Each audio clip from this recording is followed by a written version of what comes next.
तर फडणवीसांनी जरी जरांगे काय बोलले ते ऐकलं नसल्याचं म्हटलेलं आहे, तरी मात्र भाजपच्या नेत्यांनी मात्र आता जरांगेंना इशारा दिलेला आहे. फडणवीसांवर टीका करणं बंद करा असा इशाराच भाजपच्या नेत्यांनी दिलेला आहे. प्रसाद लाड यांनी थेट आता जरांगेंना इशारा देत म्हटलेलं आहे की जरांगे यांनी फडणवीसांवर टीका करणं बंद करावं. जरांगेंच्या मागे पवार आहेत की जालन्यातील भैया फॅमिली, असा सवालही लाड यांनी उपस्थित केलाय. तर जरांगेंनी फडणवीसांवर असे आरोप करणं असमर्थनीय असल्याचं शेलार यांनी म्हटलं.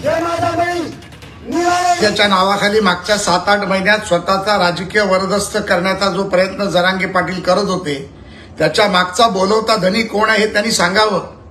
सिल्वर ओक आहे का जालन्यामधील भैया फॅमिली आहे? आणि हे खरं खरं आता लोकांसमोर यायला लागले. आणि तुम्हाला 10 वेळा सांगितलं होतं की फडणवीसांचं नाव घेऊ नका. ज्या फडणवीसांचे मराठा समाजावरती अनंत उपकार आहेत, त्या फडणवीसांनी मराठा समाजाला आरक्षण दिलं, त्या फडणवीसांचं सारखं सारखं नाव तुम्हाला घ्यायला कोण लावतंय हे आज जनतेसमोर आलंय. पुन्हा एकदा 10% आरक्षण मिळाल्यानंतर आपली खेळलेली खेळी संपली.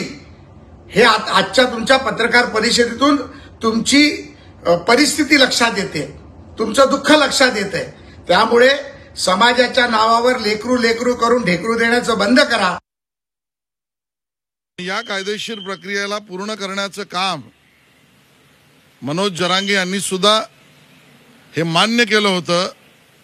त्यावेळेला देवेंद्र फडणवीस मुख्यमंत्री असताना त्यांनीच न्यायिक टिकणारं आरक्षण दिलंय.